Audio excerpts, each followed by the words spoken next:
If you're having coffee with me, I would invite you to my tangle of words and tell you to feel at home. Put your feet up and have your beverage of choice. Our July weather kicked off to a cold snap to remind us that we were indeed in winter. Before then, the temperatures had been warmer than our usual winters. One could almost forget we were supposed to be in the cold, dry season. The cold front resulted in snow in South Africa, and I half expected that as the cold system moved northerly, we might even get some snow too. In my head, I even thought up a future article called Coffee with a Snokoloshi. A Snokoloshi is a snowman goblin as captioned from a viral social media post. A goblin is also known as a tokoloshi in isiZulu, so a snokoloshi is a clever portmanteau of snowman and tokoloshi. Of course, our tropic climate does not snow, and our winter temperatures might be as warm, low summer temperatures in some places. There's a long-running joke from Zimbabweans who have been abroad to those who are said to lack travel exposure that Zimbabweans do not know winter. Can you believe that someone will weather shame you for saying you're feeling cold simply because they've experienced colder temperatures? If you're having coffee with me, I'll tell you that speaking of July weather, while we are out here feeling cold, the other side of the world is bracing for heat waves and high temperatures. I always find it odd how we can be on the same planet and experience it so differently, like getting a drought while it's flooding elsewhere. Where is the balance? Reminds me of that phase on being in the same boat. We aren't all in the same boat. We're in the same storm. Some are in yachts and others canoes.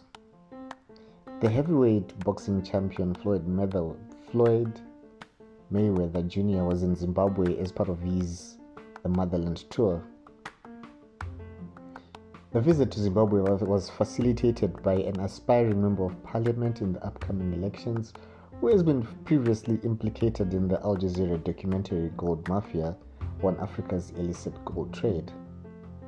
According to Celebrity Talent International, to book Floyd Mayweather Jr. for an event is in the starting range of $500,000 to $749,000. It's rumored that money may have pocketed north of $1 million on his 3-day visit to Zimbabwe. Mayweather arrived on a private plane and was treated to a hero's welcome and traveled around with a motorcade of luxury SUVs branded the money team that would rival a head of state's entourage. If you're having coffee with me, we'll talk about how, even though the visit received quite a lot of media publicity, Mayweather does not seem to have posted any coverage of the tour on his socials, as if it was something he would rather not mention. The visit has been dubbed a mercenary tour by some people as he took money and made political endorsements. I would have been more impressed had he disembarked from his plane holding a couple of cancer radiation or dialysis machines than just promises and more promises. Sure, it sounded grand and all, but pardon my pessimism, I've had so many promises that never come to be. Promises never impress me much. If you're having coffee with me, I'll tell you it's 35 days to the elections and the circus is in town. From presidential candidates being removed from the nominees list to campaign rallies without attendees, people being compelled to attend rallies. I keep hoping people do not get incited into meaningless acts of violence at the behest of people who sleep in warm beds and well-fed bellies. Anyway, the president finally signed into law the Criminal Law Codification and Reform Amendment Act 2023, otherwise referred to as the Patriotic Act.